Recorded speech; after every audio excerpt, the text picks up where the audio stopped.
Class में एक लड़के ने मुझसे बड़ा ही अनोखा सवाल कर दिया कि सर सप्ताह में जब 10 दिन हुआ करता था तो 3 दिन गायब करके 7 दिन क्यों बनाया गया, वो 3 दिन गायब क्यों किया गया। और दूसरा उसका अनोखा सवाल ये था कि सर सबको पता है कि सप्ताह के जो 7 दिन है वह सोलर सिस्टम के किसी न किसी प्लेनेट के नाम पर ही पड़े हुए हैं। जैसे मान लिया कि सूर्य यानी सन के नाम पर संडे, मून के नाम पर मंडे, तो बुध को मरकरी डे क्यों नहीं कहा जाता है, शुक्र को वीनस डे क्यों नहीं कहा जाता है, मंगल को मार्स डे क्यों नहीं कहा जाता है और बृहस्पति को जुपिटर डे क्यों नहीं कहा जाता है।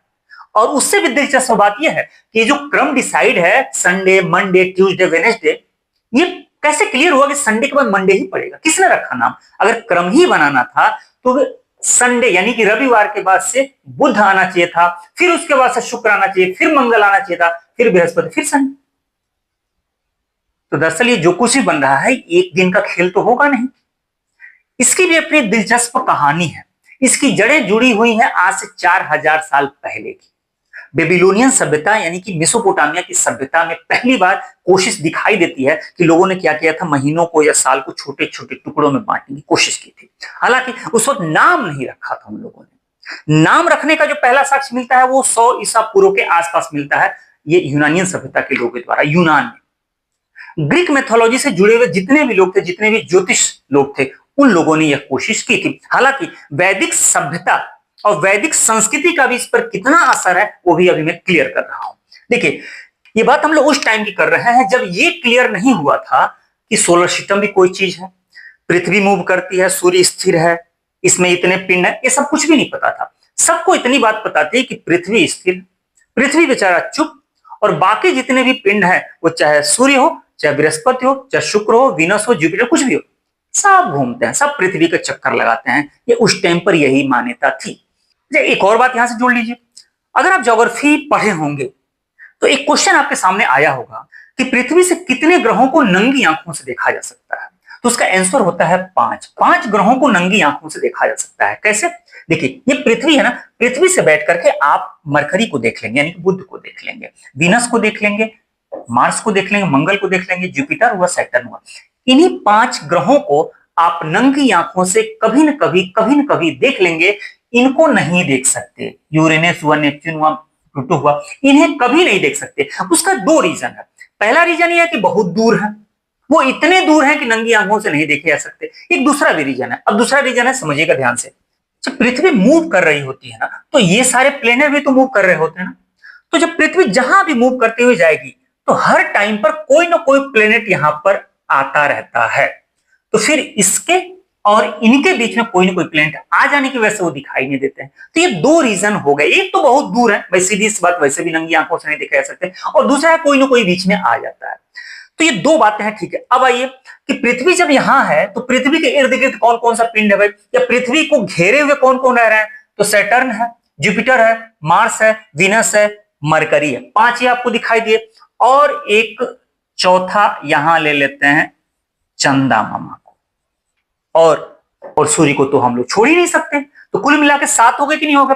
ये 5 प्लेनेट, एक आपका ये आपका चंद्रमा दिखाई दे दिया 6, और सूर्य हो गया 7। ये 7 ऐसे पिंड हैं जो पृथ्वी के इर्द गिर्द घूमते रहते हैं। एक तरह से कहा जाए कि घेरा बनाए हुए हैं, और पृथ्वी इनके बीच में है। अब इसको ज्योतिष की भाषा में अगर मैं कहूं तो मैं ये कह सकता हूं कि इन पिंडों का किसी न किसी माध्यम से पृथ्वी पर सीधा असर पड़ता है। एक बात यह है भाई। अब जरा थोड़ा सा अब वैदिक संस्कृति के हिसाब से आते हैं। एक शब्द है, आएगा आपको, मिलेगा होरा। एक शब्द मिलेगा होरा, हिंदी में लिखें तो ऐसे लिखेंगे होरा, ठीक है। दुनिया डंका पीटती है कि ये ग्रीक मैथोलॉजी का शब्द है, जबकि भारत में रहने वाले लोग मानते हैं कि यह वैदिक संस्कृति का शब्द है। और होरा शब्द निकला हुआ है संस्कृत से। कैसे निकला हुआ संस्कृत से? संस्कृत का एक शब्द है अहोरात्र। संस्कृत का एक शब्द है अहोरात्र। अब अहोरात्र किसको कहते हैं? अहो यानी अहन से बना हुआ है, अहन माने दिन, और रात्र रात्रि से बना हुआ है यानी कि रात। तो दिन और रात यानी पूरे 24 घंटे को मिला के कहा जाता है अहोरात्र। अब इसमें करना कुछ नहीं है, अगर हम आगे से अ हटा दें, ये देख लीजिएगा, और पीछे से त्र हटा दें, तो बच गया कि नहीं बच गया? होरा। होरा बच गया ना। वैदिक संस्कृति यही कहती है कि होरा शब्द जो है अहोरात्र से निकला हुआ है, यानी कि संस्कृत का शब्द है। खैर जो भी हो, अब होरा का मतलब होता है घंटा। होरा का मतलब क्या होता है? घंटा। इसी से निकला हुआ है हावर शब्द, इसी से हावर शब्द निकला। हावर मतलब घंटा हो गया। अब अहोरात्र यानी कि 24 घंटे को अहोरात्र कहते हैं, तो एक अहोरात्र में 24 होरा होगा कि नहीं होगा? होगा ना, होगा। तो होरा ये ग्रीक मैथोलॉजी भी मानती है और वैदिक संस्कृति भी मानती है। होरा को तो दोनों मानते हैं। अब होरा है क्या कि देख लीजिएगा, हर 24 घंटे को एक होरा का है ना, तो हर होरा पर इन सातों पिंडों का कहीं ना कहीं असर होता है। पृथ्वी जैसे मूवमेंट करेगी तो इस होरा में किसी न किसी प्लेनेट का असर होगा। पृथ्वी ऐसे मूवमेंट करेगी तो इस होरा में यानी कि इस घंटे में किसी न किसी प्लेनेट का असर होगा। तो सातों पिंडों का बारी बारी करके असर पड़ता रहता है। अब इसको और आसान कर दूं तो मैथोलॉजी ये कहती है, मान्यताएं ये कहती हैं कि हर घंटे का कोई न कोई एक स्वामी है। हर घंटे का कोई न कोई एक स्वामी है। तो इस आधार पर वो चाहे वैदिक संस्कृति की बात कर लिया जाए या फिर ग्रीक मैथोलॉजी की बात कर लिया, इतना तो क्लियर हो गया कि दिन के नाम इसी तरीके से डिसाइड हुए, इन्हीं 7 पिंडों के आधार पर पड़े हुए हैं। लेकिन अब सवाल यह है कि अगर 7 पिंडों के नाम पर अगर ये नाम पड़े हुए हैं तो ये क्रम कैसे डिसाइड हुआ? क्रम कैसे बना? तो देख लीजिएगा, क्रम ऐसे बना हुआ है। शनि, बृहस्पति, मंगल, सूर्य, शुक्र, बुध, चंद्रमा। अब आप सोचेंगे सर ये क्या है? तो सुनिए, हम लोग जमाने की बात कर रहे हैं जब ये तो क्लियर नहीं था ना कि सोलर सिस्टम कोई चीज है, सूर्य बीच में है, सारे ग्रह हैं, प्लेनेट हैं, उसके चक्कर लगाते हैं, ये सब कुछ नहीं था। सब लोग यही जानते थे कि पृथ्वी चुपचाप बैठी हुई है, एक जगह स्थिर है और बाकी सारे पिंड घूम रहे हैं। तो लोगों ने देखा कि आसमान में जितने भी तारे दिखाई दे, प्लेनेट दिखाई दे, कुछ भी दिखाई दे, सब सदियों से अपनी जगह पर स्थिर है।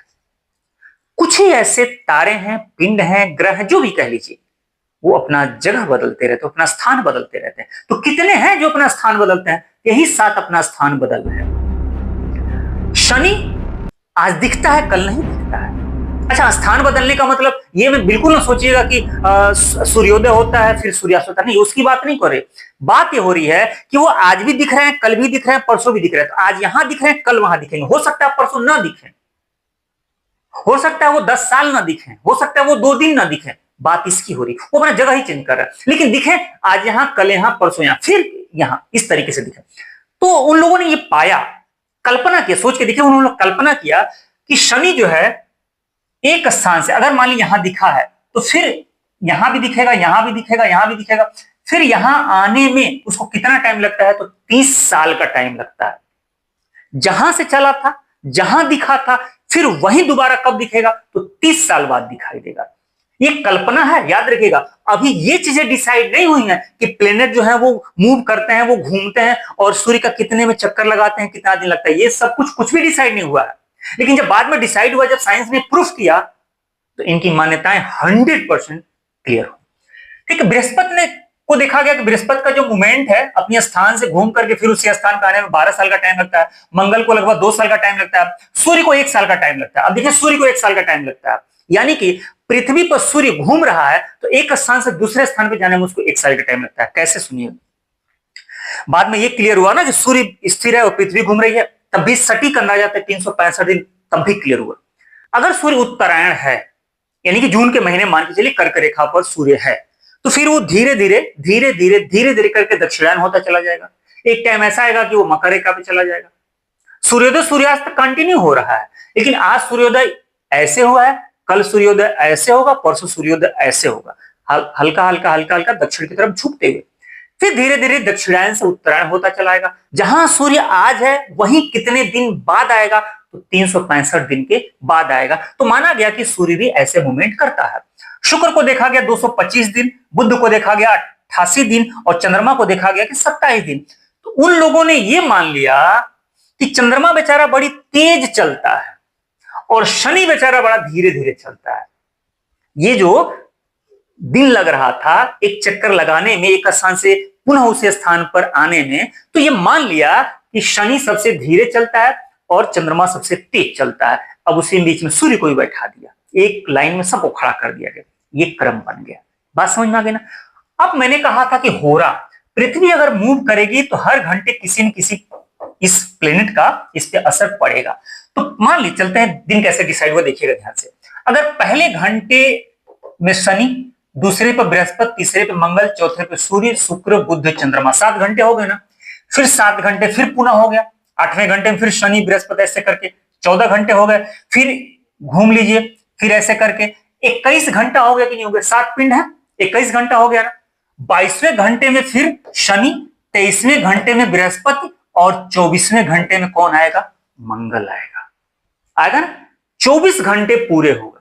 अब 25वें घंटे में हम कदम रखने जा रहे हैं, यानी कि अगर सूर्योदय से ही मान लिया जाए तो फिर दोबारा सूर्योदय होने को आ गया कि नहीं आ गया।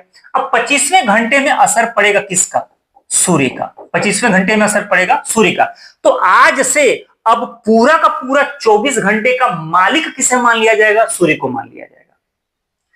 शनि से शुरू किया था तो इस पूरे 24 घंटे का मालिक शनि था, लेकिन अब से पूरे 24 घंटे का मालिक कौन हो गया, सूर्य हो गया। बात समझ में आ गई ना। अब तो शनि के बाद से क्या आता है, शनि के बाद से रवि आता है कि नहीं आता है, शनि के बाद से रवि आता है। अब देखिएगा दिन कैसे डिसाइड होना शुरू हो जाएगा।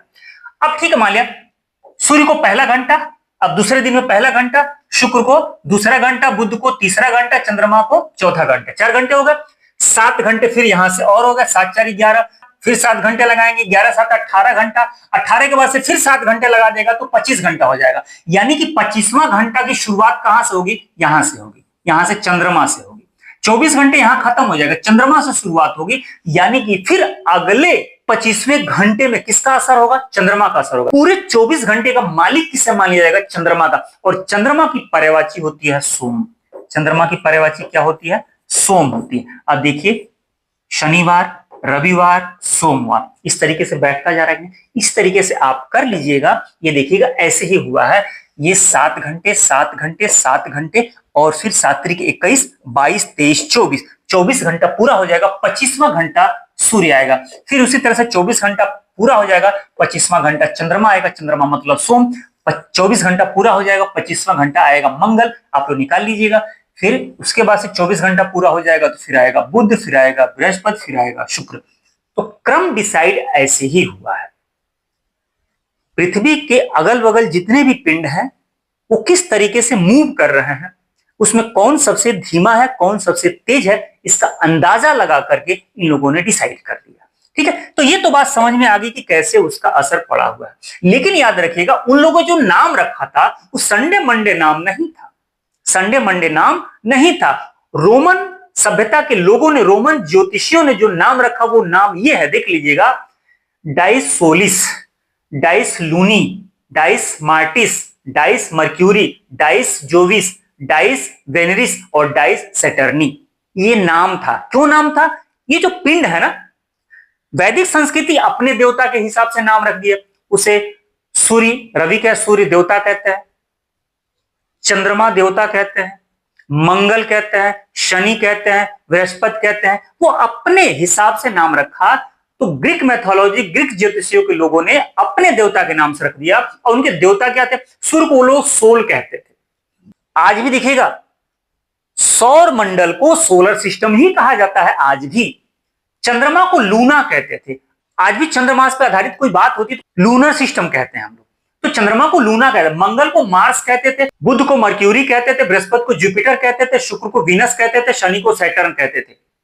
ये रोमन कल्चर से निकला हुआ शब्द था।